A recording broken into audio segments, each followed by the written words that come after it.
ایک دفعہ درود پڑھ دیں محمد آل محمد۔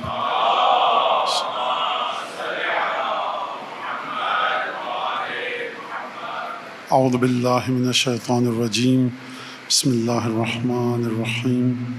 الحمد للہ الذی جعل الحمد مفتاحا لذکرہ وسببا للمزید من فضلہ ودلیلا علی آلائہ وعظمتہ، ثم الصلاة والسلام على عبده وامین وحیہ وخاتم رسلہ سیدنا و مولانا بالقاسم محمد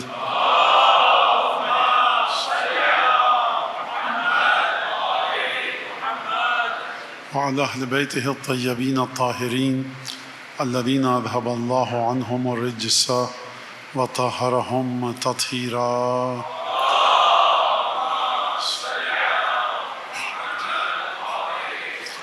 واللعن الدائم على أعدائهم أجمعين، أما بعد فقد قال الله الحكيم في كتابه المجيد: أعوذ بالله من الشيطان الرجيم، فلولا نفر من كل فرقة منهم طائفة ليتفقهوا في الدين ولينذروا قومهم إذا رجعوا إليهم لعلهم يحذرون۔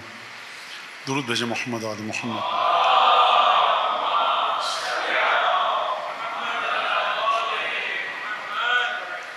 ہماری گفتگو جو یہاں چل رہی ہے وہ آپ کے سامنے ہے، اور ہر شب ہم یہاں پر ایک علیحدہ اور جدا موضوع پر گفتگو کرتے ہیں۔ جو حضرات پیچھے تک بیٹھے ہیں ان سے میرا سوال ہے، آواز آپ کے لیے واضح ہے؟ جو آخر میں بیٹھے ہیں آواز ہے؟ آواز ٹھیک ہے؟ درود بھیجیں محمد آل محمد۔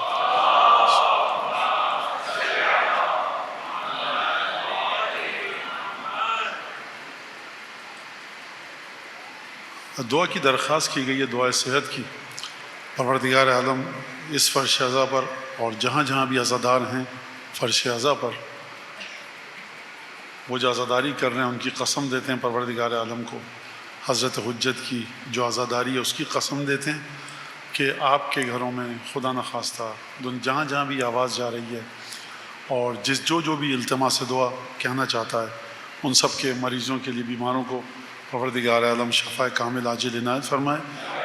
اسی طرح سے جناب مولانا سید اسد عالم نقوی کے لیے درخواست ہے کہ آپ دعا کیجئے پروردگار عالم بحق سید الشہداء 14 معصوم 12 امام ان کو جلد از جلد شفاء کامل عاجل عنایت فرمائے، بحق درود بر محمد و آل محمد۔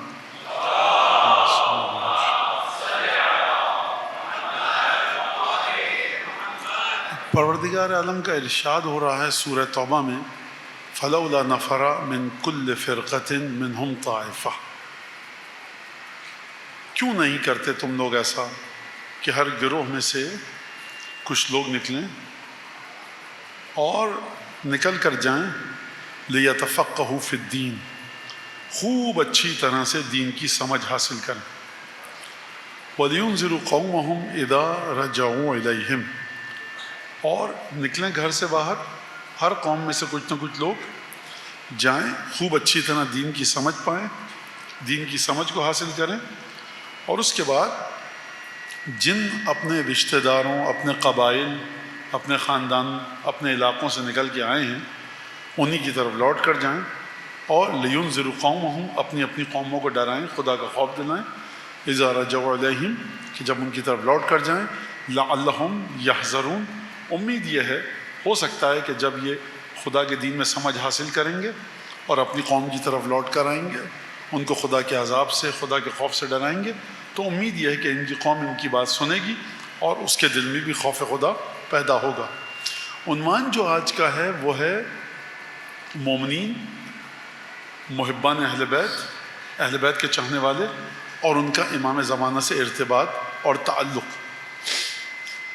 اور یہ جو ارتباط اور تعلق ہے، اس سے اس آیت کا کیا تعلق ہے، اس سے اس آیت کا کیا ارتباط ہے؟ اس سے پہلے کہ میں اپنی گفتگو کو شروع کروں، یہ بات آپ کی خدمت میں عرض کروں کہ ہم آیت کو کبھی پڑھتے ہیں تو ایک الگ معنی میں لے رہے ہوتے ہیں، لیکن کبھی معصوم سے پوچھا جائے تو معصوم اس کے حقیقی اور گہرے ترین معنی بتاتے ہیں۔ اس میں کوئی ٹکراؤ نہیں ہے کہ آپ ڈکشنری میں دیکھ کر اپنی عقل کے مطابق، عربی کی معلومات کے مطابق آپ قرآن کی آیات کے بارے میں گفتگو کریں اور قرآن کی آیات کی تشریح اور تفسیر پیش کریں. لیکن یہ بھی ایک طریقہ ہے اور ہم کو اجازت دی گئی ہے اس کی. لیکن ایک اور سلسلہ یہ بھی ہے کہ معصوم سے پوچھا جائے آیات کے معانی کو، اور معصوم بتائیں کہ یہ آیت جہاں تک تمہارا ذہن نہیں پہنچ پایا، یہ آیت اس معنی کی طرف بھی اشارہ کرتی ہے. لہٰذا جب چھٹے امام سے اپنے الفاظ میں آپ کے سامنے پیش کروں کہ پوچھا گیا تو فرمایا کہ تم لوگ آؤ، اور 2-3 روایتوں کو ملا کر میں آپ کے سامنے پیش کر رہا ہوں کہ جب حج پر جاؤ اور حج کے بعد واپس آؤ. کہاں جاؤ حج کے بعد واپس؟ مدینہ آؤ. اگر امام وقت زندہ ہے، تمہاری نظروں کے سامنے ہے، تو حج کے بعد امام کے پاس مدینہ آؤ، امام سے ملاقات کرو، اور اس کے بعد یہاں سے اپنے دین کو سیکھ کر جاؤ. عبادت کا مقام ہے خانہ کعبہ، منا، عرفات، مشر، مزدلفہ. اور اس عبادت کو انجام دینے کے بعد ہر سال اگر آتے ہو، ہر سال امام کے پاس جاؤ. 1000 برس کی خدا تمہیں عمر دے، 1000 دفعہ حج کرو، ہر دفعہ امام کے پاس جاؤ. یہ کس کے لیے حکم ہے؟ یہ ہر ایک کے لیے حکم ہے. چاہے زرارہ حج کرے، محمد ابن مسلم حج کرے، چاہے ہم اور آپ حج کریں. یہ اپنا رسول اللہ تمام چیزیں سیکھ لی ہیں. ٹوٹل جو کل مسائل ہم کو ضرورت ہے جن کی، یا اپنا رسول اللہ، اے مولا، اے ہمارے امام، وہ 100 200 300 مسائل ہیں، اچھی طرح سے رٹ لی ہیں، سیکھ لی ہیں، سمجھ لی ہیں.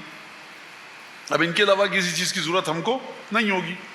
تو دین تو سیکھ لیا، محبت آپ کی دل میں ہے، آپ کو مانتے ہیں، نہیں حج کیا، ہر سال ہمارے پاس آؤ. مولا کیا ہوگا؟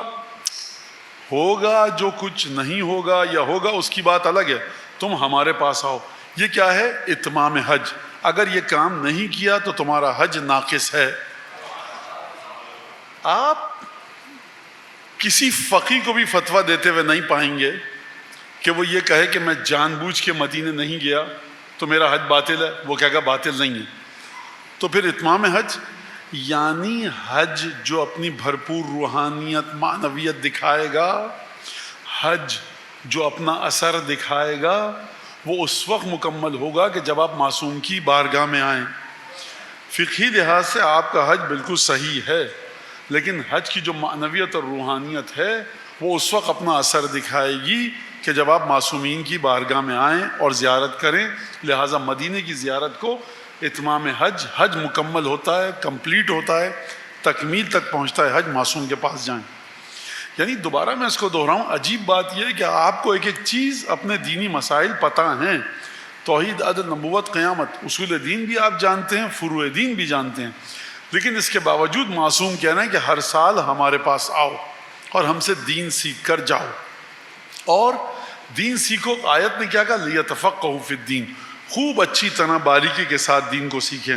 اور پھر امام نے فرمایا کہ جو چھٹے امام سے روایت ہے، عرض نصرت، یعنی کیا مطلب؟ ہمارے پاس آؤ مدینہ اور ہمارے سامنے آ کر کہو کہ اپنا رسول اللہ ہم حاضر ہیں، کوئی حکم ہے تو بتائیے، کوئی کام ہے تو بتائیے. امام کیا کام کہیں گے؟ کچھ کہیں تم سے یا نہ کہیں، آؤ. ہوگا کیا؟ یہی وہ جگہ ہے کہ جہاں مومن کو اس سے زیادہ سوچنا نہیں چاہیے، اور اگر اس سے زیادہ سوچنا چاہتے ہیں تو پھر اس کے لیے آئیے سوال جواب کا سیشن رکھیے. آپ ایک بات کہیں، ہم ایک بات کہیں، خوب اچھی طرح سے کھنگالیں، چھانے، پھٹکیں، جانچ پڑتال کریں، اور حدیثوں اور آیات کے ذریعے بات ہو. مجلس میں اسی حد تک اشارہ کیا، آپ بات تک پہنچ گئے، ہم بات کو یہاں سے آگے بڑھائیں. لہٰذا ہمارے سامنے آؤ اور اپنی نصرت کو ہمارے سامنے پیش کرو. یا اپنا رسول اللہ اب آپ تو چلے گئے دنیا سے، اب کیا کریں؟ ہماری قبروں کی زیارت کیا. تو قبر سے کیا ملے گا؟ تمہیں یہ حق نہیں ہے سوچنے کا. تم آؤ، ان روایتوں کو دیکھو، حدیثوں کو دیکھو کہ جو حج کے بعد جنت البقیع کی زیارت، جناب سیدہ کی زیارت، قبر کی زیارت کی بات نہیں کر رہا. یہ وہ بھیانک غلطی ہے جس میں کراچی کے تو سارے امام باڑے والے ملوث ہیں. اور یہ وہ بھیانک، اگر میں کہوں چوک کہوں، غلطی کہوں، یا کہوں کہ شرعاً حرام تو نہیں کہوں گا، کیونکہ کسی کو اس سے کوئی غرض نہیں کتنا بڑا ایک یہ بلنڈر کیا جا رہا ہے، لیکن لوگوں کو اس سے غرض ہوگی کہ میں نے کیوں کہا. تاکید ہے ائمہ کی کہ ہماری مادر گرامی جناب سیدہ کی قبر گمنام ہے. ہر مسجد میں جائیے آپ, جہاں پر ائمہ کا چارٹ لگا ہوا ہے, کم از کم جن مساجد میں گیا ہوں, جناب سیدہ کا اسم مبارک آتا ہے. میں مقام تاریخ شہادت یا جمادی الثانی یا جمادی الاولیٰ, مقام شہادت مدینہ, محل دفن جنت البقیع. نوحے والا اس غلطی میں شامل ہے, شاعر شامل ہے, ہزاروں کا مجمع بیٹھا ہوتا ہے شامل ہے, اور نہایت ہی عجیب و غریب بے ڈھنگی انداز سے اس شعر پر داد دینے والے شامل ہیں. کیوں شامل ہیں؟ کیونکہ دماغوں کو لگ چکا ہے تالا. حدیث, قرآن, اہل بیت کی تعلیمات کے ذریعے ہمارے ذہن کو روشن نہیں کیا جا رہا. کیوں کھڑے ہو کے داد دے رہے ہو اس پر جب جناب سیدہ کے دفن کا ذکر آتا ہے مدینے میں جنت البقیع میں؟ ائمہ کی تاکید ہے کہ قبر گمنام ہے. امام باڑے والوں کی تاکید ہے کہ صاحب, میں خود گیا, میں نے کہا یہ اس کو ہٹاؤ میاں, کس نے حق دیا تمہیں لکھنے کا؟ قبلہ یہ تو اب ہے, بس چل رہا ہے. اب جو جملہ میرے دماغ اور دل میں آیا تھا وہ تو میں نہیں کہہ سکتا تھا. لیکن آپ یہ بتائیے کہ آپ اپنی بیٹی کی شادی ہوتی ہے, 18 دفعہ ہر بقرات کے پاس جاتے ہیں آپ کہ اس کا زیر زبر پیش چیک کر لیجئے. مجلس کا بینر مناتے ہیں, زہرہ اور زہرہ کا معنی نہیں پتا. عذرا جناب سیدہ کا لقب ہے, کیسے لکھا جائے کوئی تمیز نہیں ہے. مسئلہ صرف ایک ہے کہ دین کا وارث غائب ہے, جو کرنا ہے دین کے ساتھ کرے. تو بہت عام سی بات بتا رہا ہوں, زیادہ خوب سمجھیے اس بات کو, خوب سمجھیے اس بات کو. اور آپ جا کر دیکھ لیجئے جہاں پہ میں گیا ہوں مسجدوں میں, لہٰذا ہماری قبروں تک آؤں. میں نے کہا جناب سیدہ کی زیارت, قبر کی زیارت نہیں کہا میں نے. مدینے میں ہے, مسجد میں جا کر جناب سیدہ کی زیارت آپ پڑھیے, زیارت پڑھیے, زیارت کا ثواب ملے گا. قبر تک آپ نہیں پہنچ سکے, ہو سکتا ہے آپ مدینے میں کہیں کھڑے ہوں کسی مقام پر, مسجد نبوی میں بہت نزدیک ہوں آپ اس قبر مطہر سے, بتایا کسی کو نہیں ہے.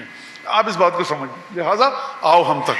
اور عجیب بات ہے, ابن رسول اللہ کسی مدد کی ضرورت ہے یا نہیں ہے؟ کیا مدد؟ نکلو یہاں سے چلتے ہیں ابھی ہارون رشید کے محل کی طرف, مامون کی طرف, اور وہاں پر اپنی مدد کو ہم کو پیش کرو. اب یہ کون سا ارتباط ہے؟ جب آپ کا امام زندہ ہے تب یہ آپ کا تعلق ہے, ارتباط ہے امام کے ساتھ. چاہے امام زندہ ہو چاہے دنیا سے چلا جائے, آپ کا ایک تعلق ہونا چاہیے. اب یہ تعلق جو امام عصر سے آپ کا ہے, اس کی نوعیت کیا ہونی چاہیے؟ پہلے زندہ امام کے ساتھ اپنے تعلق کو سمجھیے, پھر زندہ امام کے جو غائب ہے نگاہوں سے اس کے ساتھ اپنے تعلق کو سمجھیے. پہلے امام سے لے کر 11ویں امام تک آپ کے سامنے ہیں, آپ جا رہے ہیں, گفتگو کر رہے ہیں امام سے, امام جواب دے رہے ہیں, یہ آپ کا تعلق ہے. جب آپ دور ہیں خط لکھ رہے ہیں, جب آپ دور ہیں کسی کو بھیج رہے ہیں امام سے مسئلہ پوچھ کر آنا, تو بہت آسانی کے ساتھ. کل نواب اربعہ امام کے 4 سفیروں پر گفتگو ہوئی, جس میں سے 3 پر گفتگو ہوئی, تو ان کے ذریعے ایک تعلق تھا شیعوں کا مومنین کا امام عصر سے. اب جو غیبت کبریٰ ہے اس میں ارتباط کس طرح سے ہے؟ پہلی چیز اگر آپ جا کر دیکھیں کن کن چیزوں کا حکم دیا گیا ہے آپ کو امام سے ارتباط کے لیے. کوئی بھی نیک کام کرو, طواف کی روایت ہمارے پاس موجود ہے, قرآن پڑھنے کی روایت ہمارے پاس موجود ہے. یہ 2 روایتیں ہمارے پاس موجود ہیں. اور پھر اس کے بعد کوئی چیز ہمارے پاس جہاں تک میں دیکھ سکا مجھے نہیں ملی, ہو سکتا کوئی اور چیز ہو. تیسری چیز جو ہمارے پاس ہے وہ مراجع کے فتاوی ہیں کہ جس میں ہر نیک عمل کو نیابت میں کیا جا سکتا ہے اور ثواب کو پہنچایا جا سکتا ہے. جب تک آپ لوگ اپنے علم کو, اپنی دانش کو مضبوط نہیں کریں گے, یمیلون مع کل ریح اور اتباع کل نائق, ہر چیخ پکار کے پیچھے چلتے رہیں گے آپ حضرات. جیسا کہ مولانا نے فرمایا یمیلون مع کل ریح, کوئی بھی جھکڑ چلے گا ہوا کا ہلکا سا, کبھی انسان دائیں چلا جائے گا کبھی بائیں چلا جائے گا, لیکن اگر اس کی عقائد مستحکم ہو اور اس کی سمجھ میں بات آ چکی ہو تو یمیلون مع کل ریح تو چھوڑ دیجئے کہ ہر ہوا کے, جناب امیر کا جملہ ہے نہج البلاغہ میں کمیل سے گفتگو کرتے وقت, یمیلون مع کل ریح, مع کل ریح یعنی اس کا ترجمہ کروں, ہر ہوا کا جھونکا جب چلے گا ہلکا سا تو یہ ہل جائیں گے. ایک دفعہ آپ نے دیکھا ہوگا چنار کا درخت ہے, اخروٹ کا درخت ہے, ناریل, کھجور, نیم کا درخت ہے, ہوا چلتی رہے جڑ اپنی جگہ پر رہتی ہے, پتے ہلتے رہتے ہیں. ایک دفعہ آپ لگائیے ہرا دھنیا پودینہ کا ڈنٹھل, ہوا چلے گی ادھر کبھی ادھر, پودینہ ہرا دھنیا لگا ہوا ہے 2-3 ایکڑ پر, صبح کو آپ جائیے سب کے سب بچھے ہوئے ہیں, کیوں بچھے ہوئے؟ مولانا کل ہوا کا جھکڑ چلا، ان سب دھنیوں اور پودینے کے پودوں کو وہ ہوا دبا کے چلی گئی. تو یمیلون مع کل ریح کا مطلب یہ ہے کہ آپ کے وجود کو تہس نہس کر جائے گی، لیکن اپنے مقام پر رہیے.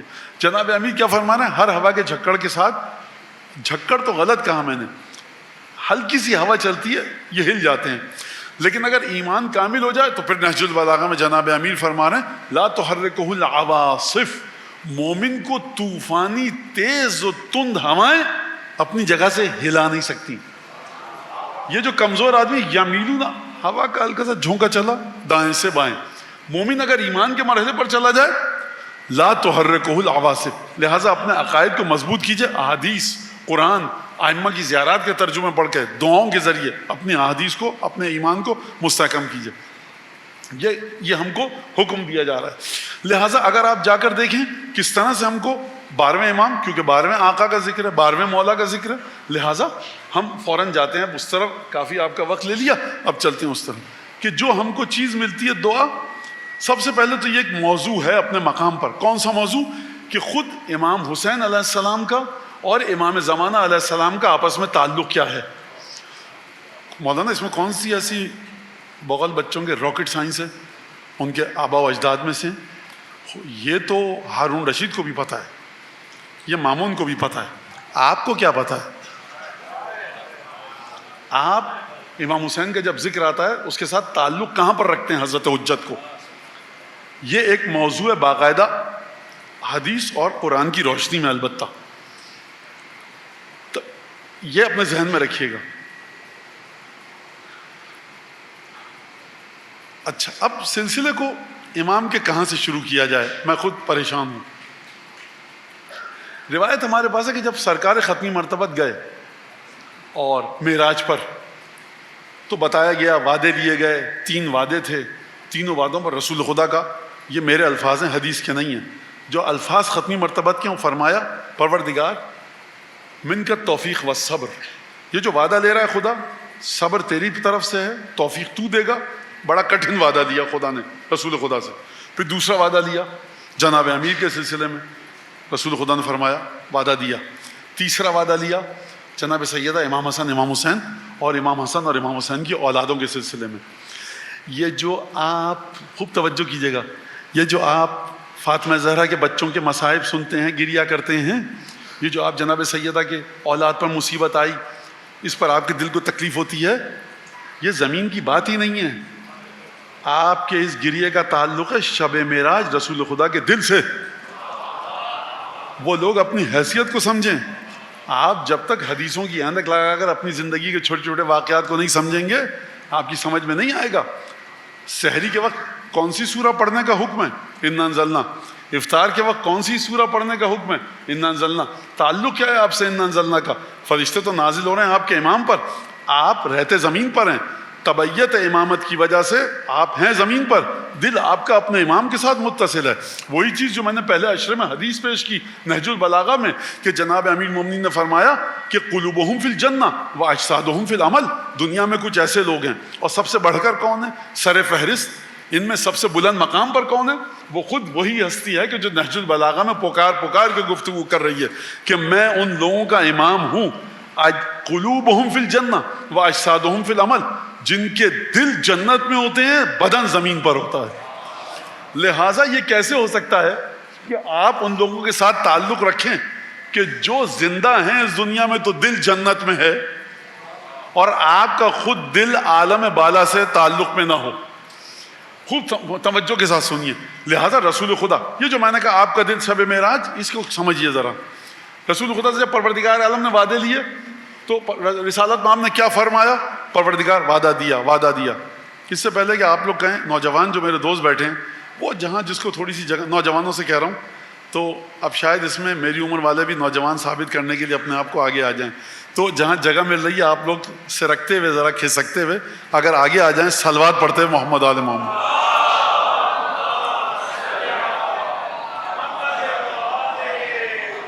بہت شکر گزار ہوں میں آپ کا، بڑی نوازش، بہت مہربانی. یہاں جگہ ہے، یہاں بھی آ سکتے ہیں، یہاں جگہ ہے.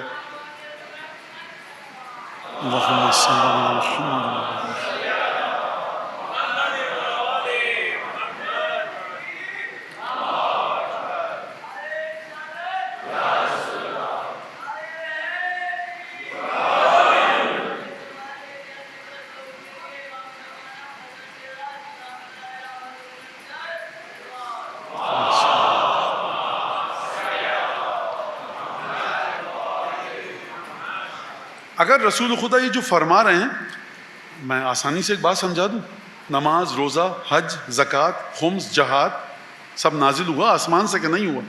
ہوا۔ ہجرت کر لو، یہ حکم آسمان سے آیا کہ نہیں آیا؟ آیا۔ اب فلاں جگہ چلے جاؤ حبیب، اب فلاں جگہ چلے جاؤ، اب فلاں جگہ تبلیغ کرو، یہ سب حکم آسمان سے آئے؟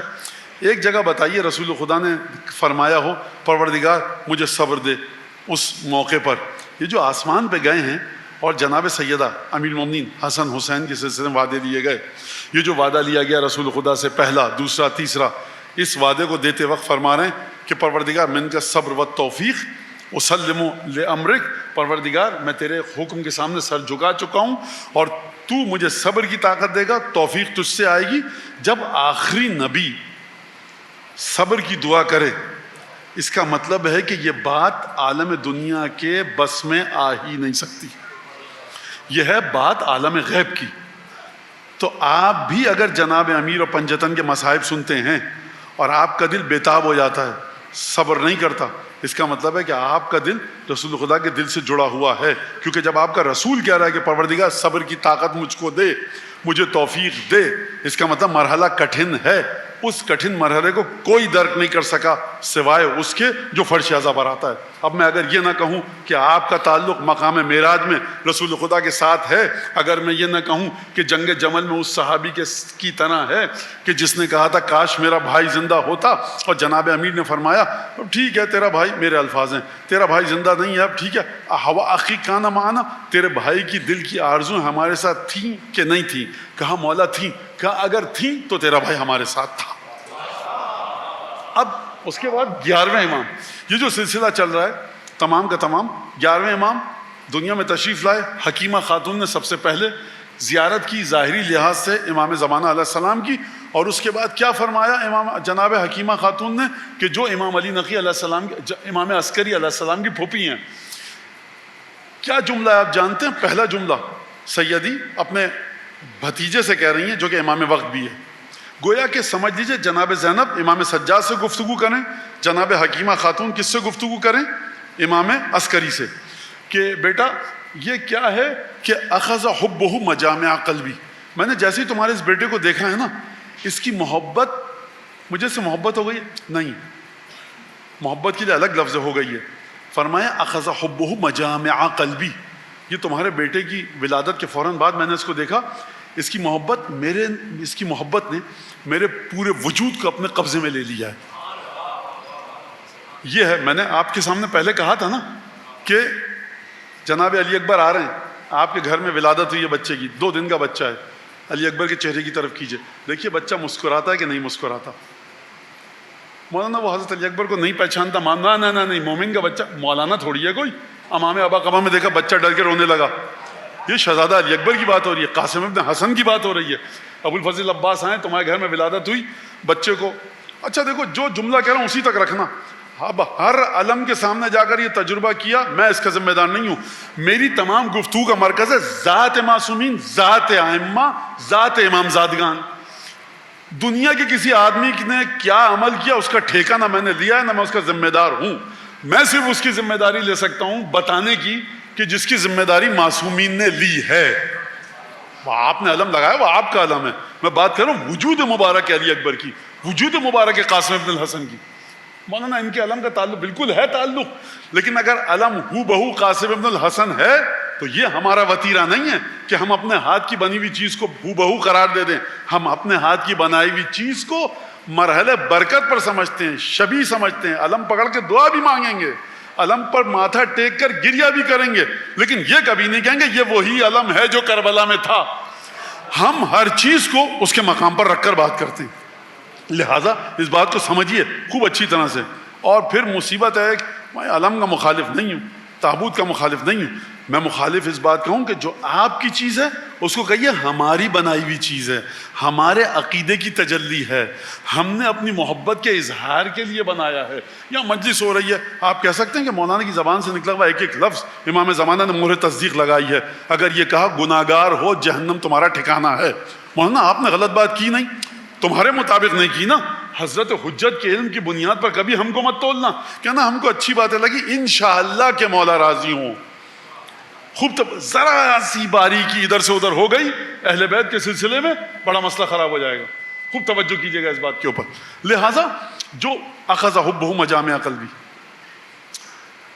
کیا کروں میں اس طرح سے کہہ دیتا ہوں کہ اگر یہ کہہ دیا تو انسان جہنمی ہے. رسول خدا کا وعدہ ہے جو مجھ سے ایک لفظ بھی جھوٹ باندھے گا وہ اپنا ٹھکانہ جہنم میں بنائے. خوب توجہ کیجیے اس بات کے اوپر. لہٰذا جو بار بار میں کہتا ہوں یہ روایت ختم ہو گئی، اب میرے الفاظ ہیں. اس کا مطلب یہ نہیں کہ میں نے بڑی تحقیق کی ہے، مطلب اب روایت سمجھ کے کوئی اس کو نہ سنے، یہ مولانا کی زبان سے نکلے ہوئے الفاظ کو سنیں.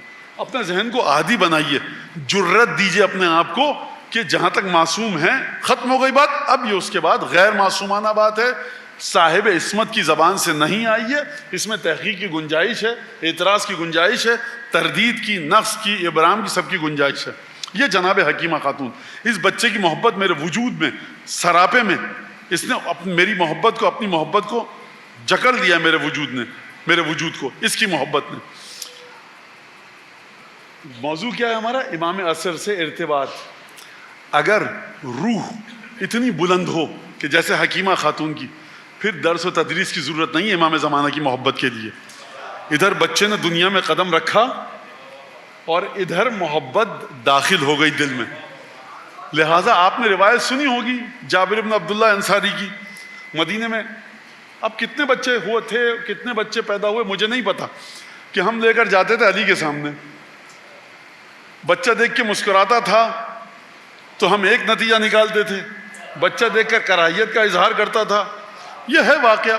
اب کتنی دفعہ ہوا بھی کہ نہیں ہوا، واقعہ تو ملتا ہے. لہٰذا اس بات کو سمجھیے آپ کہ عجیب تعلق ہے. کس سے تعلق ہے؟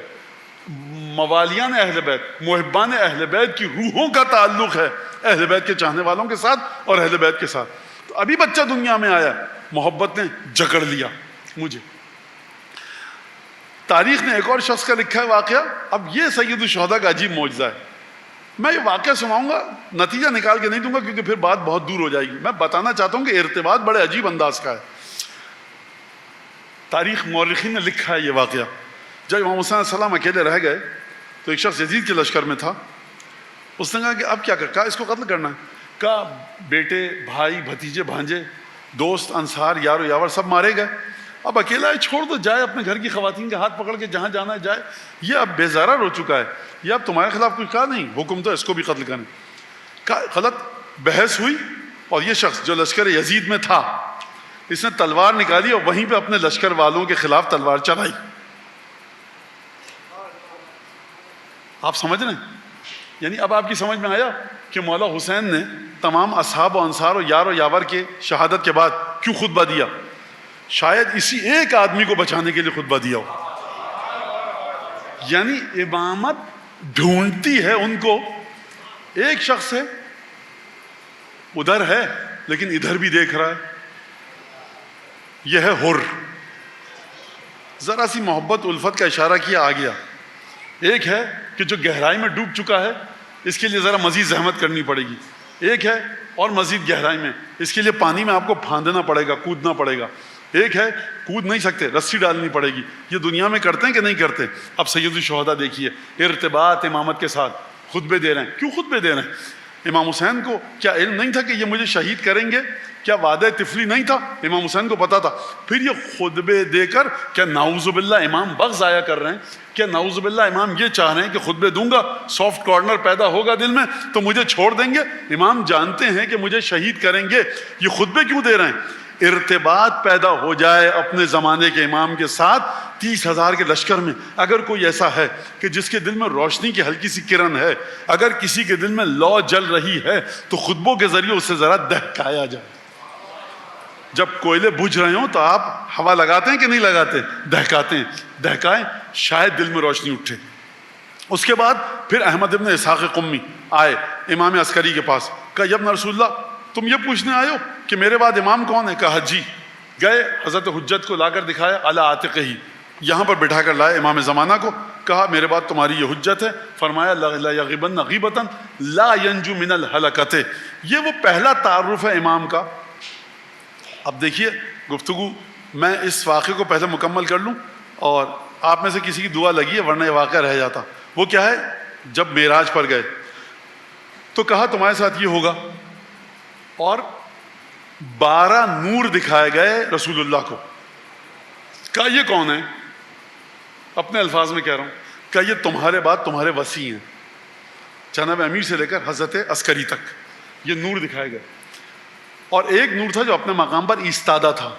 کہا یہ کون ہے؟ کہا یہ القائم، یہ وہ ہے جو آخری تمہاری نسل سے ہوگا، تمہارا بیٹا. اور اب آپ جانتے ہیں امام زمانہ کا ذکر ہے، یہ اس کے ذریعے تمہارے دشمنوں سے انتقام دوں گا، اس کے ذریعے عدل و انصاف سے زمین کو بھروں گا، اور تمام کی تمام چیزیں یہ کام انجام دوں گا. خوب توجہ کیجیے گا، روایت عجیب نکتہ ہے روایت میں. اب مجھے نہیں پتا کہ کتنے لوگ سمجھ پائیں گے کتنے لوگ نہیں. اب حضرت حجت 12ویں امام کا نور، اب مجھے نہیں پتا کتنی دور، کتنا فاصلہ، روایت میں نہیں ہے، مطلب کچھ دور، اشارے کے لائق. حضرت حجت کو کہا گیا تمہارے جد ہیں یہ. مقام معراج ہے. بدن ہے کہ نہیں پتا مجھے. کس طرح کا ہے نہیں پتا. میں یہ نہیں کہہ رہا معراج خواب تھی، معراج روحانی تھی، میں یہ نہیں کہہ رہا. مجھے اس سے سرکار ہمیں اپنی شکیات نماز صحیح سے یاد نہیں، میں معراج کی بات کروں. خوب توجہ کیجیے اس بات پر. لہٰذا یہ ہے دلچسپ نکتہ جو مومنین کے لیے ایمان کی تقویت کا باعث ہے. زیادہ بڑا کام کون کرے گا؟ امام زمانہ. دشمنوں سے انتقام دیں گے، وہ حکومت قائم کریں گے جو کسی رسول سے قائم نہیں ہو سکی. رسول خدا کو عقل کہتی ہے رسول خدا جائیں شاباش دیں. کیا کہنے نور امامت کے. حضرت حجت چلتے ہوئے آئے، وقبل بین یدی رسول اللہ، اور اپنے جد کی پیشانی کے درمیان بوسہ لیا. خدا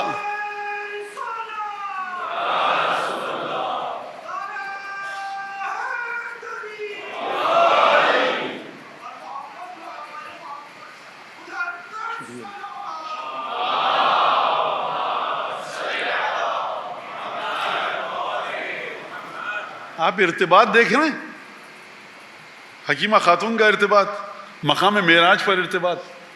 یعنی رسول خدا نے اپنی طرف جذب کیا زمانے کے امام کو آپ کے.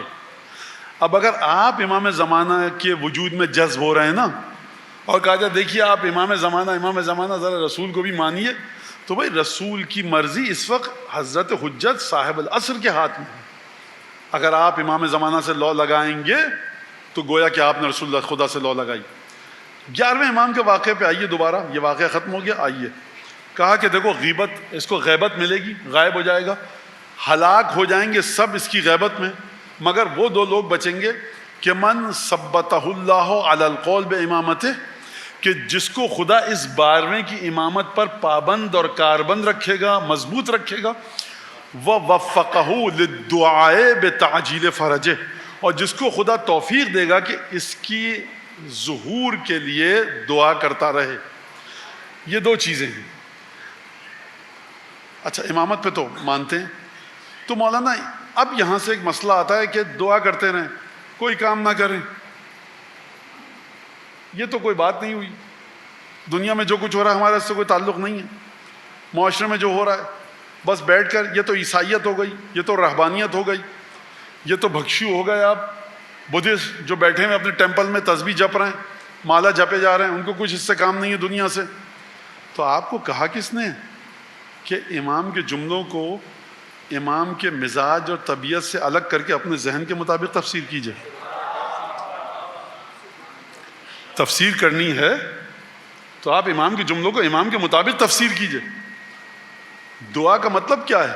جب آپ سے کہا جاتا ہے کہ دعا کیجئے کہ آپ امتحان میں کامیاب ہو جائیں، دعا کیجئے کہ آپ کا فلاں جگہ کا ویزا آ جائے، پاسپورٹ گیا ہوا، دعا کیجئے 40 کی زیارت کے لیے ویزا لگ کے آ جائے، دعا کیجئے فلاں کی دعا کیجئے. ہزاروں سینکڑوں 10 20 دعائیں کی جاتی ہیں کہ نہیں کی جاتی؟ تو آپ پلٹ کے کہتے ہیں بس دعا کرتے رہیں کیا؟ دعا کا فلسفہ یہ ہے کہ آپ وہ کام کیجئے جو مربوطہ کام ہے. اگر بچے کو امتحان میں کامیاب ہونا ہے تو اپنی محنت کرے، امتحان دے اور دعا کرے. اگر آپ کو زیارت پہ جانا ہے تو پاسپورٹ چیک کر لیجئے، کوئی خامی خرابی نہ ہو، تمام ڈاکومنٹ صحیح سے جمع کروا دیجئے، اب دعا کیجئے. اگر آپ کو جانا ہے اور جا کر گاڑی چلانا سیکھنا ہے تو خوب اچھے سے گاڑی سیکھیے، امتحان دے کر آئیے، دعا کیجئے کہ پاس ہو جائیں. جہاں پر آپ کو جو کام کرنا ہے وہ پوری محنت سے کیجئے اور اس کے بعد دعا کیجئے کہ یہ کام مکمل ہو جائے. تو مولانا جب کام ہم کر کے آ چکے ہیں تو دعا کرنے کا فائدہ کیا؟ آپ کام کر کے آ چکے ہیں اپنی بشری طاقتوں کے مطابق. خدا کی مصلحت ابھی پردہ غیب میں ہے. صاحب بڑے بڑے دعوے تھے لوگوں کے, یہ بلڈنگ گر نہیں سکتی, یہ جہاز تباہ نہیں ہو سکتا, وہ فلاں چیز ایسے نہیں ہو سکتی, ہمارے سافٹ ویئر کو سسٹم کو کوئی بریچ نہیں کر سکتا, بریک تھرو نہیں کر سکتا. سب چیزیں ناکام ہوئی کہ نہیں ہوئی؟ دعا کا مطلب یہ ہے کہ وہ اثر, وہ فیکٹر, وہ ایلیمنٹ, وہ کاز کہ جو چھپا ہوا ہے اور خداوند تبارک و تعالیٰ نے اس سے مخفی رکھا ہے اپنی مشیت میں, پروردگار وہ جو آخری ارادہ ہے نا تیرا, وہ بھی میرے موافق کر دے. کھانا آپ کے سامنے آ چکا ہے, بسم اللہ الرحمن الرحیم کہہ کر کھاؤ, سب کچھ خدا کا ہی ہے. کھانا کھا لیا الحمدللہ کہو, کیوں کہو؟ اور اس کے بعد دعا ہے جو روایتوں میں ہے, کیوں کہو؟ یہ ظاہری کام تھا, اب بقیہ کام خدا کا ہے. تمام کی تمام چیزیں آپ سمجھتے ہیں نا, جب آپ زیارت کر کے آتے ہیں اس کے بعد کیا حکم دیا گیا؟ دعا کرو کہ زیارت کو قبول کر لیا جائے, دعائیں ہمارے پاس ہیں. تو زیارت کر لی, خدا قبول کرے گا؟ نہیں. آخری مرحلے تک اپنی بندگی, حقارت اور اپنی ذلت, اپنی بے مائیگی, اپنی عاجزی کا خدا کے سامنے اظہار کرو.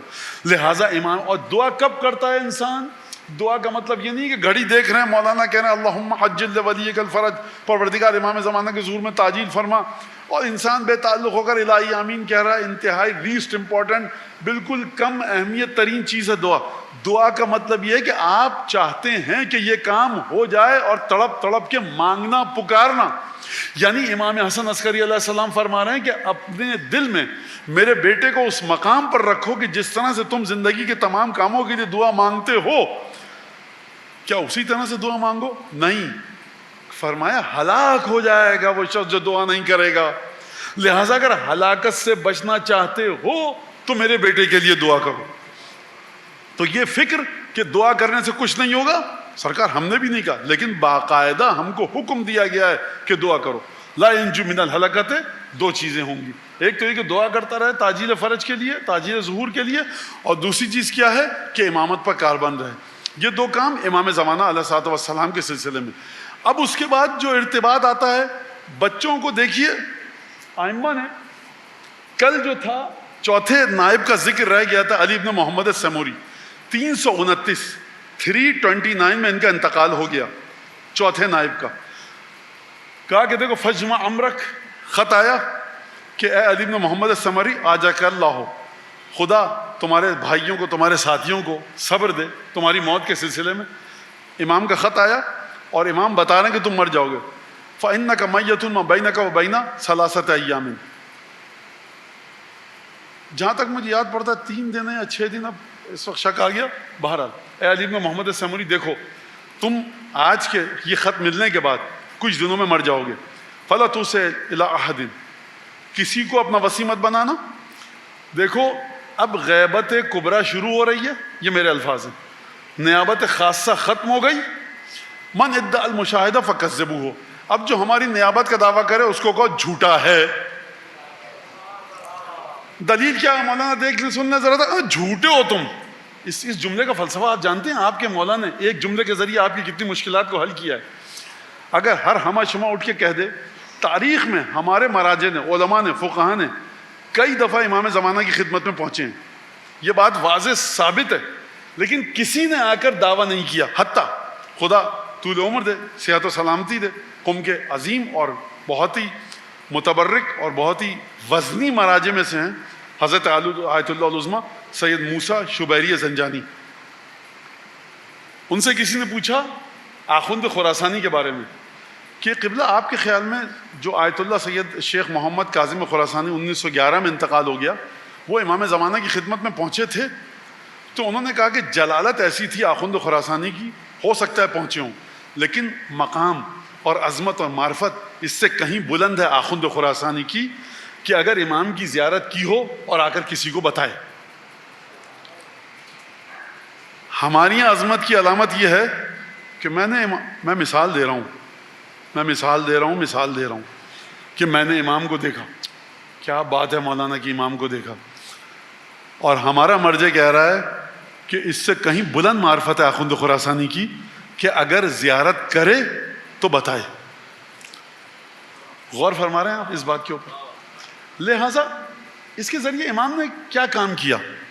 اگر کل میں آ کر کہوں کہ امام نے مجھے پیغام دیا ہے کہ آپ یہ کام کریں, اور معاشرے میں ریت چل پڑے، ایک معاشرہ ایک افراتفری کا شکار ہو جائے گا کہ نہیں؟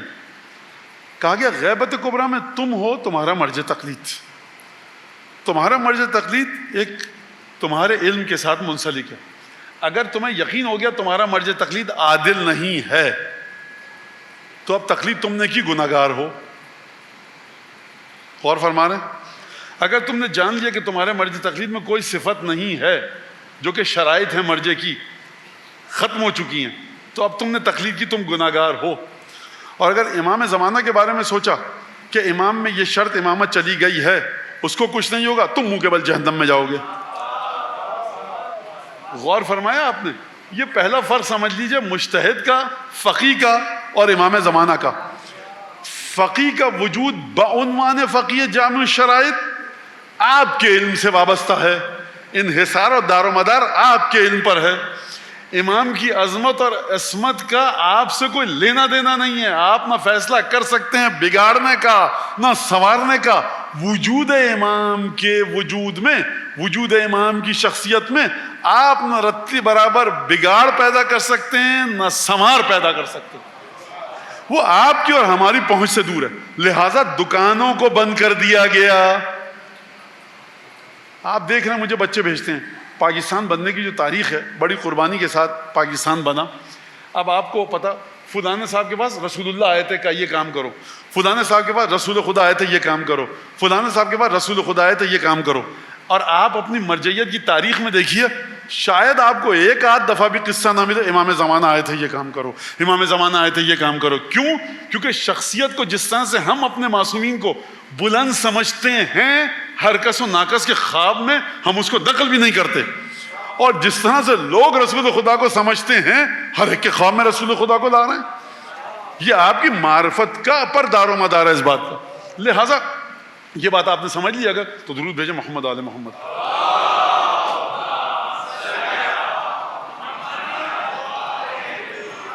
ایک دفعہ اور درود بھیجیے محمد آل محمد.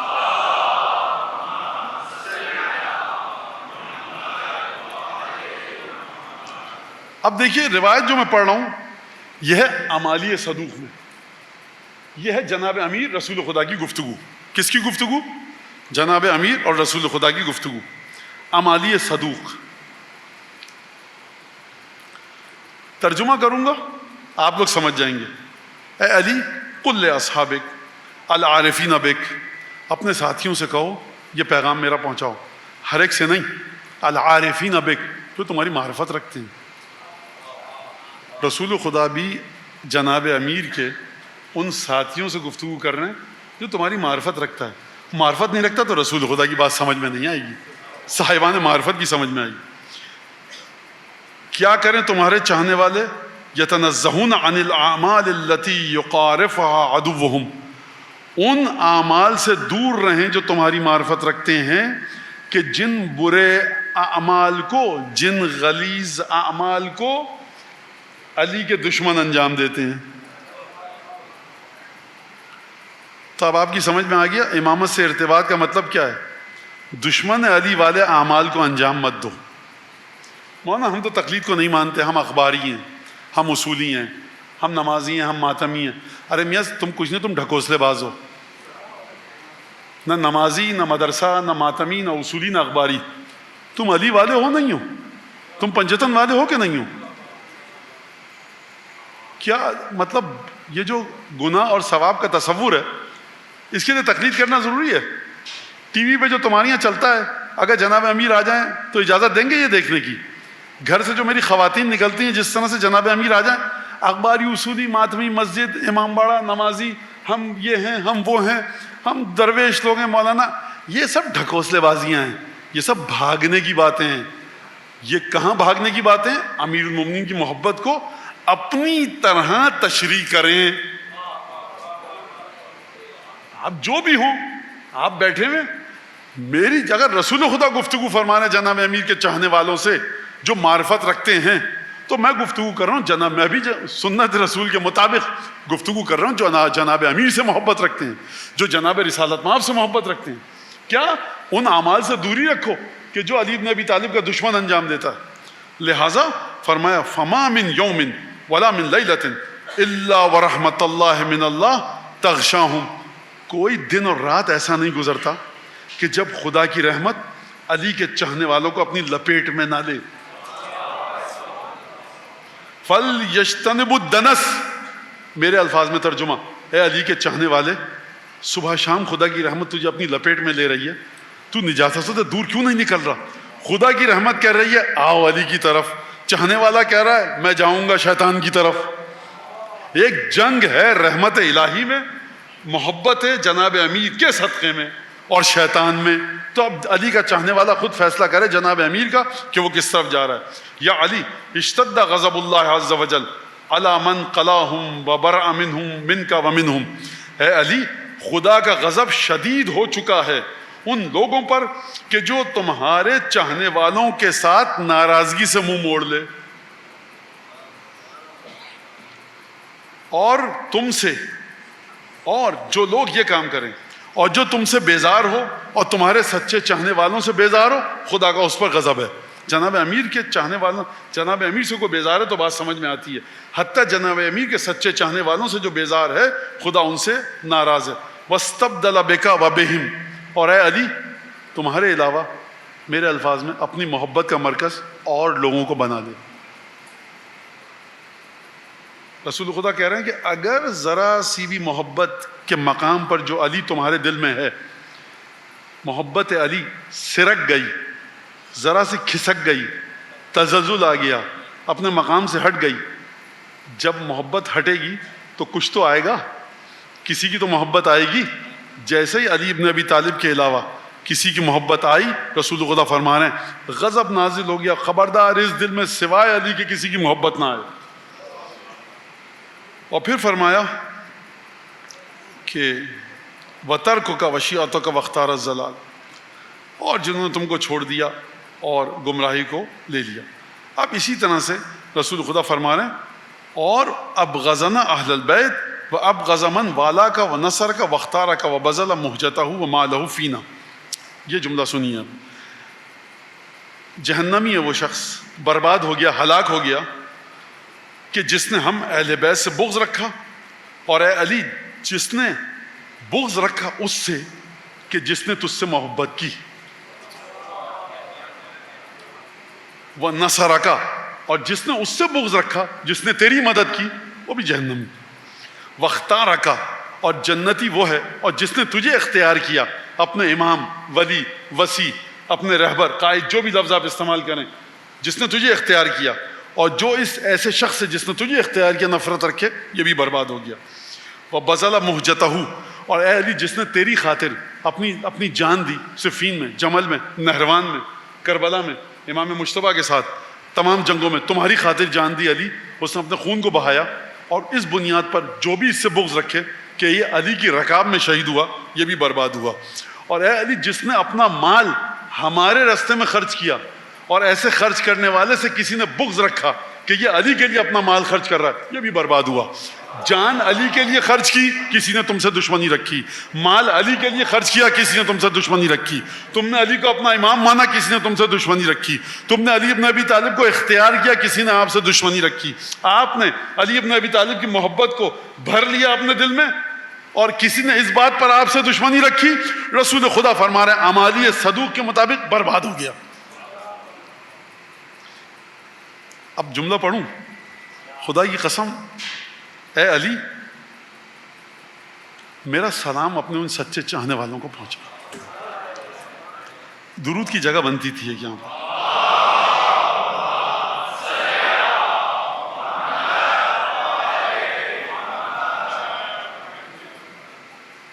آپ میں سے بعض نے کہا ہائے ہائے، آواز آئی مجھے، ہے نا، یا علی میرا سلام پہنچاؤ ان کو. اگلا جملہ سنیے گا، مجھے نہیں پتا آپ کیا کریں گے. لم ارم منہم ولم یرنی. اپنے ان تمام سچی معرفت رکھنے والوں کو میرا سلام پہنچاؤ جو مجھے نہیں دیکھیں گے اور نہ میں ان کو دیکھ پایا. کیا مطلب ہے اس کا؟ مطلب پتا ہے آپ کیا سمجھتے ہیں کیا ہے؟ زندہ ہوئے نا ابھی امیر مومن کی محبت پہ اور مرے، یہ آپ کا کام ہی نہیں ہے. یہ اصل میں سلامتی رسول خدا کی آئی ہے. رسول خدا کے سلام کا مطلب کیا ہے؟ رسول خدا گئے ایک صحابی کے گھر پہ، دستک دی، السلام علیکم، اے گھر والوں سلام ہو تم پر. نہیں جواب دیا، 2 دفعہ 3 دفعہ جواب نہیں دیا، تیسری دفعہ جواب دیا. کہا کہ کیا وجہ تھی؟ کہا یا رسول اللہ میں سوچ رہا تھا کہ جتنی دفعہ آپ سلام بھیجیں گے. اب یہاں پہ ایک فقہی بحث ہے کہ سلام کا جواب دینا واجب ہے. اب سرکار نہ میں تھا وہاں پر نہ آپ تھے، ایک طرف شریعت کھڑی ہے پوری یعنی رسول اللہ، ایک طرف صحابی، تو یہ ان دونوں ہستیوں کا مسئلہ ہے. میرا تو کہا کہ یا رسول اللہ جہاں پر آپ کا سلام آ جائے. تو مولا فرما رہے رسول اللہ فرمایا اے علی اپنے سچے العارفین بک، میرا سلام ان کو پہنچاؤ. کن کو؟ جو بعد میں آئیں گے، نہ جن کو میں دیکھوں گا نہ تم. وَأَعْلَمْهُمْ أَنَّهُمْ إِخْوَانِيَ الَّذِينَ اشْتَاقُوا إِلَيْهِمْ. اب اس جملے پہ کیا ہوگا مجھے نہیں پتا، اور ان کو بتا دینا، اعلان کرنا، ان کو بتانا کہ جو تمہارے سچے چاہنے والے ہیں نا وہ میرے بھائی ہیں اور میرا دل ان کو دیکھنے کے لیے تڑپ رہا ہے.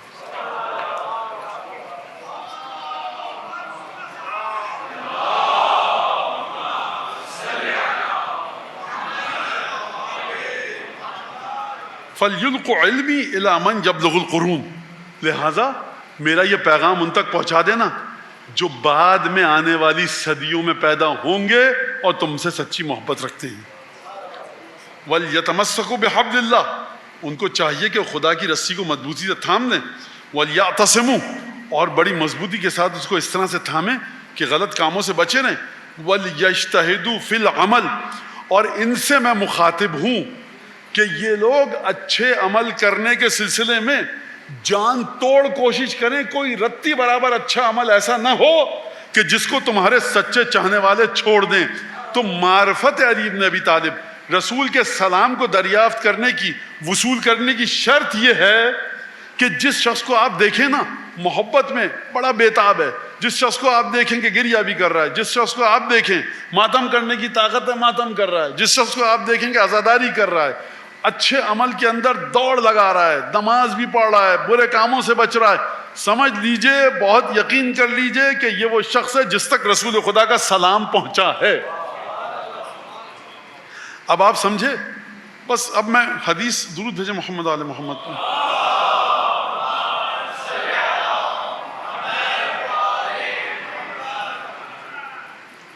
اب یہاں پر رسول خدا نے ایک اور جملہ بتایا، ارتباط امام عصر کے ساتھ، اس کو ذہن میں رکھیے گا. فرمایا یہ لوگ اس مقام پر ہیں، اور پھر فرمایا فَإِنَّا لَا نُخْرِجُهُم مِّنْ هُدًى إِلَىٰ ضَلَالَةٍ. اے علی ان سے کہہ دینا کہ جو تمہارے ایسے شیعہ ہیں نا، ہم، کون کہہ رہا ہے ہم؟ رسول اللہ. کون کہہ رہا ہے ہم؟ رسول اللہ. ان کو کہہ دینا لَا نُخْرِجُهُم مِّنْ هُدًى إِلَىٰ ضَلَالَةٍ. اے علی ان کو بتا دینا کہ اگر وہ اس طرح سے ہوئے تو ہم ان کو گمراہی سے نکال کر، ہدایت سے نکال کر گمراہی میں نہیں ڈالیں گے. رسول خدا کہہ رہے ہیں ہم نہیں. پر یا رسول اللہ یہ تو خدا نکالتا ہے گمراہی سے ہدایت. دیکھو بھائی ہم لوگ کا مسئلہ پتہ ہے کیا ہے؟ پرابلم ہماری کیا ہے؟ ہمیں ہدایت، طہارت، پاکیزگی جو ملتی ہے جناب سیدہ اور ان کے بچوں کے دسترخوان سے. اگر جناب موسیٰ اور عیسیٰ پر دسترخوان نازل ہوتا ہے خدا کے پاس سے، دیتے عیسیٰ اور موسیٰ ہیں، اور وہ حضرت موسیٰ اور عیسیٰ کا منگایا ہوا دسترخوان ہے جس میں کھانا ہوتا ہے، تو یہ تو دسترخوان جو بچھا ہے نعمتوں کا، رسول خدا کے دسترخوان کا نام کیا ہے؟ ایک نعمت کا نام ہے علی بن ابی طالب. ایک نعمت کا، تمام کے تمام 13 معصومین کو آپ گنتے رہیے. سمجھیے ولایت کو رسول خدا کی. ہم نہیں نکالیں گے ایسے شخص کو ہدایت سے نکال کے گمراہی میں، ہم نہیں جانے دیں گے، ہم نہیں جانے دیں گے. کیا مطلب ہے؟ اب آپ سمجھے؟ نہیں جانے دیں گے ہم. تم اپنی مودت کو پورا رکھو اور اچھے عمل کے لیے کوشش کرتے رہو، بقیہ کام ہم پر چھوڑو. یہ ہے امام عصر سے ارتباط. اگر رسول خدا جو جد بزرگوار ہیں امام زمانہ کے، وہ یہ کہہ رہے ہیں لا نخرجہم من ہدی الی ضلال، ہم ان کو کبھی ہدایت سے نکال کر گمراہی میں نہیں جانے دیں گے. اگر آپ محبت کرتے ہیں، آپ عزاداری کرتے ہیں، اچھے عمل کو آپ انجام دیتے ہیں، رسول خدا کی ذمہ داری ہے کہ آپ کو کبھی ہدایت سے نکل کر گمراہی میں نہیں جانے دیں گے.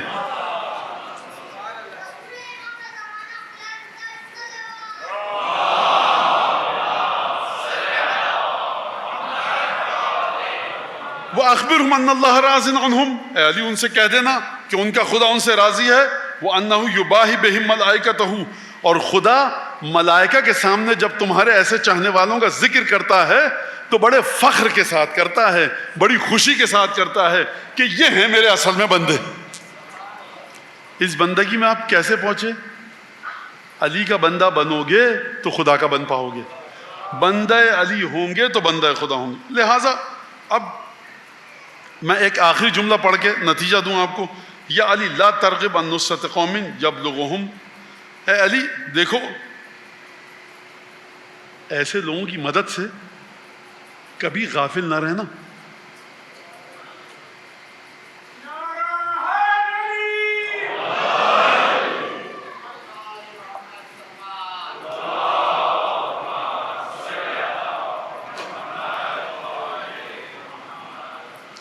یا علی ایسے لوگوں کی مدد سے کبھی غافل مت رہنا.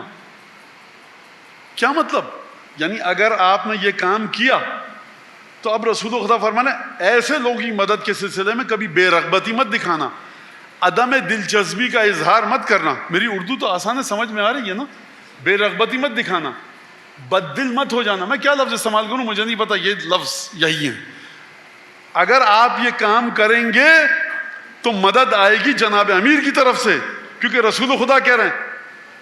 اب آپ کی سمجھ میں آیا یہ جو آپ ایک بقول لوگوں کے اس کا کیا فائدہ, یہ تو بیکار سا کام ہے. نعرہ حیدری, یا علی مدد, یہ یا علی مدد کی جڑیں روایت کے اندر ہیں.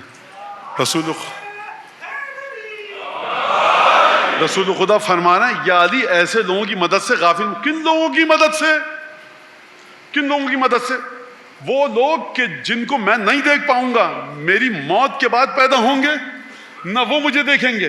اے علی اگر یہ تم سے محبت کریں, اگر یہ تمہیں اپنا امام سمجھیں, اگر یہ تمہارے علاوہ کسی کی محبت کو اپنے دل میں نہ آنے دیں, حتیٰ اپنی محبت, تمہاری محبت کو اپنے دل میں ایک ایسے مقام پر رکھیں جہاں سے سرکنے, کھسکنے, ہلنے, متزلزل ہونے, لرزنے نہ دیں, اور برائیوں سے دور رہیں, بہترین عبادتیں کریں, اپنی کوشش کریں عبادت میں بھی, عقیدے میں بھی, عمل میں بھی.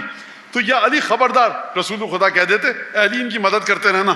فرمایا یا علی خبردار, ان کی مدد سے کبھی بے رغبت مت ہونا. اس کا مطلب یہ کہ رسول خدا حکم دے رہے ہیں جناب امیر کو کہ قیامت تک کے لیے ان صفات کے ساتھ جو آئے علی ان کی مدد کرتے رہنا. تو اب مسئلہ یہ ہے کہ بعض لوگوں کے تو علی ہو چکے ہیں مردہ, ان سے تو میں بات نہیں کر رہا, اور بعض لوگ ہیں جو اپنے آپ کو امام معصوم کے برابر کے مولانا قرآن میں دکھائیے. خدا نے صرف قرآن بھیجا تھا کیا؟ خدا نے دو حقیقتوں کو بھیجا تھا, ایک قرآن کو نازل کیا تھا, دوسرا اہل بیت کو. اسلام لانے والی ہستی رسول خدا کی فرما رہی ہے دو چیزیں چھوڑ کے جا رہا ہوں. مسلمان کہہ رہا ہے یا رسول اللہ جو اہل بیت چھوڑ کر گئے نا یہ آپ کے پاس, ہم صرف قرآن پہ چلیں گے. قیامت میں رسول خدا کہیں گے کیا کہنے, نماز جو چھوڑ کے گیا تھا پوری پڑھی, ایک رکن میں بھی رد و بدل نہیں کیا, لیکن جو دو جز دین کے چھوڑ کر گیا تھا, ایک قرآن دوسرے اہل بیت, اس میں اپنی مرضی سے قرآن کو لے لیا, اہل بیت کو چھوڑ دیا. اگر نماز بنا رکوع کے تمہاری باطل ہے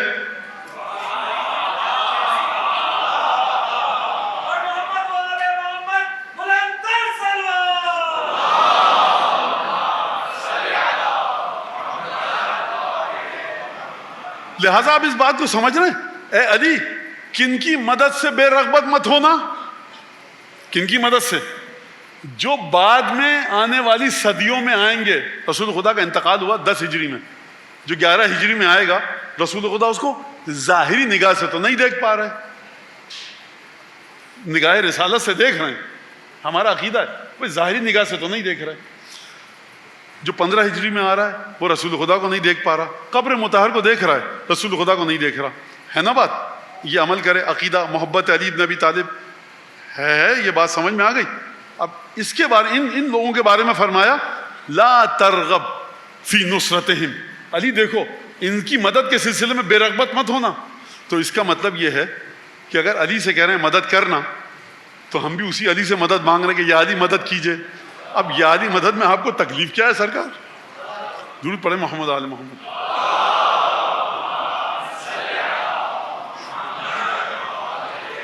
یہ آپ نے سمجھ لیا پہلے امام سے ارتباط, جو طریقہ پہلے امام سے ارتباط کا تھا وہی آخری امام سے ارتباط کا ہے. اب آپ آ جائیے کہ جو ہم کو بتایا گیا، قرآن پڑھو امام کو ہدیہ کرو، نماز پڑھو امام کو ہدیہ کرو، ظہر عصر کی نماز پڑھ رہے ہو واجب، اس کے ثواب کو امام کو ہدیہ کرو، کوئی بھی کام کر رہے ہو امام کو ہدیہ کرو، امام کی طرف سے صدقہ دو، امام کے نام پر کھانا کھلاؤ. ہوگا کیا؟ امام کو کس چیز کی ضرورت ہے؟ کسی چیز کی نہیں ہے. یہ آپ ثابت کر رہے ہیں کہ یا رسول اللہ ہم پہلے سے لے کر 12ویں تک کو ایک طرح سے مانتے ہیں، لا نبتغی بہم بدلا، ہم تبدیلی نہیں چاہتے. یہ ہم اظہار محبت کر رہے ہیں، یہ اظہار امامت، عشق امامت کے ساتھ جو ہمارا تعلق ہے ہم اس کا اظہار کر رہے ہیں. کیا مطلب؟ روایات کے اندر آئے. مولانا یہ سمجھ میں نہیں آ رہا. بات ہی ساری یہاں پر بنیاد یہ ہے کہ روایات اور احادیث کے ذریعے آپ ان باتوں کو سمجھنے کی کوشش کیجئے. درود بھیجتے ہیں، امام کو ثواب ہدیہ کیجیے. مجلس میں آئے، آنسو بہا رہے ہیں، امام کو ہدیہ کیجیے ثواب. یہ تمام کے تمام کام کیجیے. دعائیں کتنی ہیں مفاتیح الجنان میں. لہٰذا امام عصر سے ارتباط ہمارے بچے نوجوان اس بات کی طرف مت جائیں کہ دیدار امام کا کیسے ہوگا. مولانا امام سے ملاقات ہو سکتی ہے کہ نہیں؟ امام نے کب کہا ہے کہ مجھ سے ملاقات کے لیے آؤ؟ امام نے کہا ہے میری اطاعت کرو. امام نے کہا جن کاموں کو ہم برا سمجھتے ہیں مت کرو، اچھا سمجھتے ہیں کرو. ہماری یاد مناؤ. جمعے کے دن زیارت آل یاسین پڑھتے ہو کہ نہیں پڑھتے؟ جمعے کے دن دعائے سماعت پڑھتے ہو کہ نہیں پڑھتے؟ جمعے کے دن دعائے یستشیر پڑھتے ہو کہ نہیں پڑھتے؟ سورہ یاسین، قل واللہ، درود کتنی دفعہ چلتے پھرتے امام کو ہدیہ کرتے ہو؟ امام کی جانب کتنی دفعہ توجہ جاتی ہے؟ امام کے لیے کتنی دفعہ زیارت کرتے ہو؟ کربلا، نجف، سامرہ جب جاتے ہو تو امام کی نیابت میں زیارت کرتے ہو کہ نہیں کرتے؟ نیمہ شعبان میں کیا کام کر رہے ہوتے ہو تم لوگ؟ امام کو کتنا یاد کرتے ہو؟ کیا کیا امام کو سمجھانے کے لیے، بتانے کے لیے؟ یہ تمام کی تمام چیزیں. اور اس بات کو سمجھ لیجئے کہ ایک درود بھیجے محمد آل محمد کو.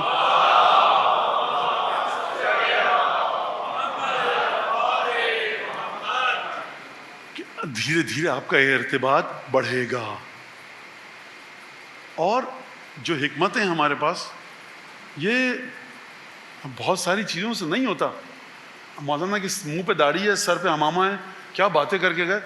یقیناً امام کا یہ مذہب تشیع میں یہ ایک شخص جو چھوٹی سی دکان ہے جس کی نجف میں ہے، سے مطلب ابھی نہیں پہلے تھی، 80-90-100 سال پرانا واقعہ. پتھارا لگاتا ہے، فٹ پاتھ پہ بیٹھتا ہے. وہ امام کی خدمت میں، اس کو کرامتیں تھیں اس کے پاس. تو یہ کوئی بات نہیں ہے کہ جو نجف اور قم میں پڑھا اسی کی معرفت زیادہ ہے. ہاں اس کے پاس علم ہو سکتا ہے، اگر وہ قرآن و حدیث کے حوالے سے بات کرے، فقہی مسئلے آپ کو بتا سکتا ہے، لیکن ضروری نہیں کہ آپ کی معرفت اس سے نیچے ہے.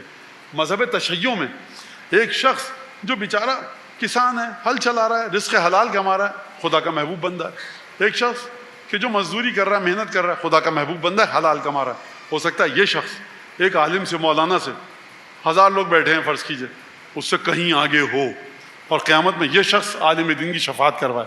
مذہب تشیع میں معیار 12, 14, 5 کی مرضی ہے. یہ ملے گی کیسے؟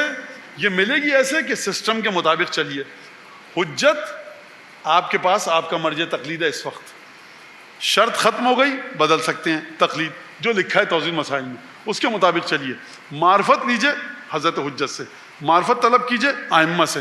کس طرح سے رسول خدا کے جملے میں نے آپ کے سامنے پیش کیے جو رسول خدا بیان فرما رہے ہیں. لہٰذا امام کی معرفت، امام کے ساتھ جڑنا، یہ ایک بہت اہم چیز ہے.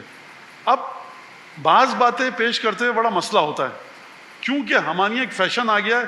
دیکھیے لوگ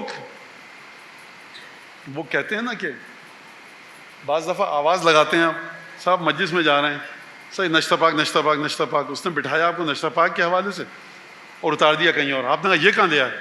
کہا کہ صاحب یہاں میرا کام تھا، فائدہ تھا، ہم یہاں چاہتے تھے کہ ہمارے لوگ ہوں، تو آواز تو آپ نشتہ پاک کی مجلس کی لگا رہے تھے. کہا وہ تو آپ بیٹھتے نہیں نا. تو دیکھ لیجئے کہ امام زمانہ کی آواز لگ تو رہی ہے، لیکن یہ آپ کو لے کے کہاں معرفت پر جا رہے ہیں. یہ آپ کو مسلسل بچے پوچھتے ہیں مولانا آپ کا اشارہ کیا؟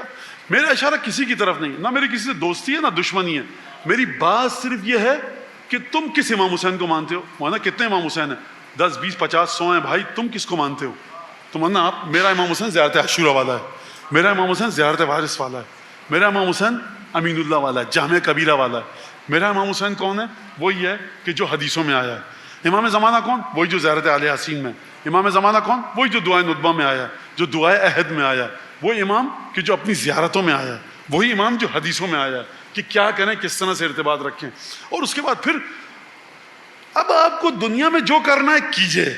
اب یہاں سے آپ کا وہ تعلق ختم ہو گیا. اب چلی گئی بات کس چیز کو آپ صحیح سمجھ رہے ہیں. امام کی معرفت کے وقت آپ یہ نہیں کہہ سکتے کہ میں اس کو امام سمجھ رہا ہوں, اس کو نہیں. آپ کے اختیار میں نہیں ہے, آپ مجبور ہیں کہ اسی کو امام سمجھے ہو, آپ کا 12واں امام ہے. لیکن اب اس کے بعد زندگی میں کس آفس میں جانا ہے, کس مذہبی پارٹی میں جانا ہے, کس کی مجلس میں جانا ہے, کہاں ماتم کرنا ہے, کہاں ماتم نہیں کرنا, کس پولیٹیکل پارٹی میں جانا ہے, کس مذہبی پارٹی میں جانا ہے, وہ آپ کو اختیار ہے. نہ کسی سیاسی پارٹی, نہ کسی مذہبی پارٹی, اور نہ کسی مرجع تقلید عصر حاضر کے. آپ نہیں کہہ سکتے کہ یہ براہ راست حضرت حجت سے لے کر دیتا ہے. کل کی گفتگو ختم ہو گئی, فلا نعید الکلام. بات یہ ہے کہ سرکار 4 تھے نائب خاص جو براہ راست حضرت سے لے کر لوگوں کو دیتے تھے.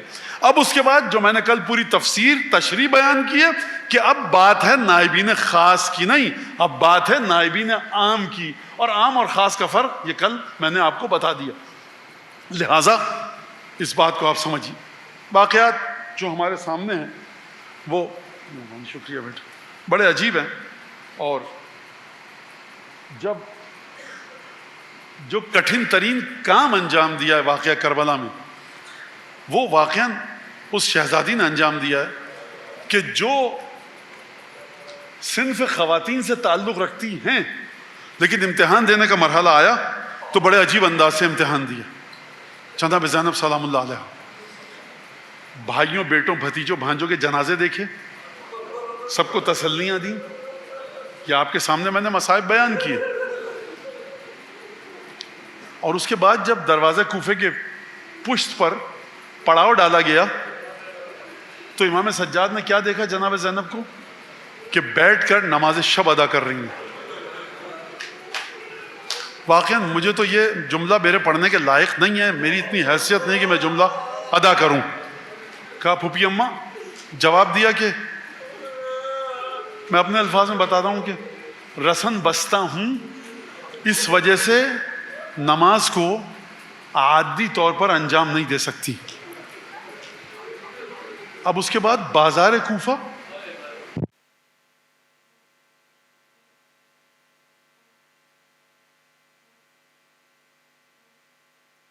کا حرام تھا. جن لوگوں کو رسول خدا کی جانب سے پابندی تھی کہ دیکھو میری اولاد کو صدقہ مت دینا, کھجور خرمے اور روٹیاں پھینکی گئیں. ایک دفعہ جناب زینب نے آگے بڑھ کر بچوں کے ہاتھ سے روٹیاں چھینی, معصوم بچے, خرمے نکالے. کہا کہ تم کون قیدی ہو کہ جو صدقہ نہیں دے رہے؟ کہا من انتن, تم کون خواتین ہو؟ کہا نحن اسارا آل محمد, ہم رسول خدا کی بیٹیاں ہیں. الصدقۃ حرام علینا.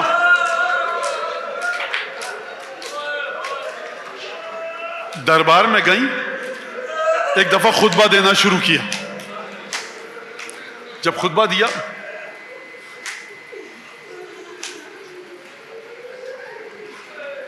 سعید ابن عبداللہ بیٹھا ہے دربار میں. کون ہے؟ مولا کا صحابی ہے. اس کی ایک آنکھ جمل میں ضائع ہوئی تھی, دوسری آنکھ صفین میں, نابینا ہے, دربار میں موجود ہے. بوڑھا صحابی ہے جناب امیر کا. ایک دفعہ جناب زینب نے دربار کوفہ میں خطبہ پڑھنا شروع کیا. جب اس نے خطبہ پڑھنا شروع کیا, خطبہ سننا شروع کیا, اس صحابی نے بی بی کو کہا یہ کون خطبہ دے رہا ہے؟ وجہ کیا تھی؟ کہا فصاحت و بلاغت جناب امیر کی ہے. کہا یہ علی کی بیٹی خطبہ دے رہی ہے. کہا یہ علی کی بیٹی تیرے دربار میں کیا کر رہی ہے؟ کہا کہ تجھے نہیں پتا ہم نے علی کے تمام بیٹوں کو, پوتوں کو, نواسوں کو مار دیا اور علی کی بیٹیوں کو, رسول کی بیٹیوں بہووں کو قیدی بنا کر لائے. کہا لعن اللہ علیک وعلی من ولاک وعلی من تولاک. اے عبید اللہ, تجھ پر لعنت, جو تجھے اپنا امیر سمجھے اس پر لعنت, اور تجھے جس نے تجھ کو امیر بنایا اس پر لعنت. کہا فوراً قتل کر دو. جلاد نیام سے تلوار کھینچ کر آگے بڑھا. ایک دفعہ بنو اسد کے 200 لوگ دربار میں موجود تھے. کہا اے امیر ہمارا متبرک صحابی ہے, نماز روزہ کرتا ہے, قتل نہیں ہونے دیں گے. میں ایک جملہ کہوں جو آپ سمجھ گئے, رسول کی بیٹی کا دفاع کرنے والا کوئی نہیں ہے. رسول کی